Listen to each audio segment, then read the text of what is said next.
విత్తనాలు ఇచ్చిన రైతు మాకు 40 క్వింటాల పైనే వస్తుంది రాదు అని కాన్ఫిడెన్స్ గా చెప్పడం జరుగుతుంది. ఇంకోటి ఏంటంటే ఎవరి చేను గాలికి పడలేదు కాబట్టి రైతులు ఇది ఒక వేసుకోదగ్గ విత్తనం, ఇది గమనించాల్సిందిగా కోరుకుంటున్నాను. తీసుకొని రండి, తొందర రండి, మీటింగ్ చెప్తూనే ఉన్నారు.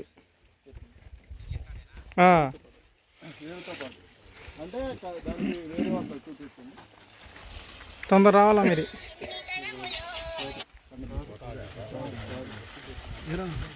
గాలికి కూడా నిలబడాలండి, ముందు విత్తనం పడిపోకూడదు. మనం ఎంత పెట్టుబడి పెట్టినా అది పడిపోకూడదు.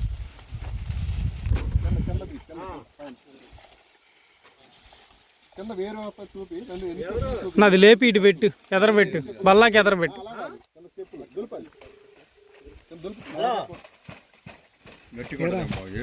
వేరు 2 స్టెప్పులు 3 స్టెప్పులు రావాలండి. కర్రకి వేరు వ్యవస్థ పట్టుకొని స్టెప్ లేయర్ వైడ్ గా రప్పించేలా కూడా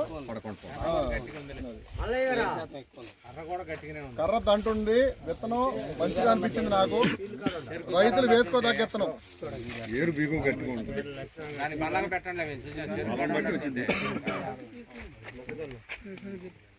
కాబట్టి రైతు సోదరులు ఈ ఒక్క విషయాన్ని గమనించుకొని మీరు మంచిగా వ్యవసాయం చేసుకొని దిగుబడి పెంచుకొని అధిక దిగుబడి సాధించవలసిందిగా కోరుతున్నాను.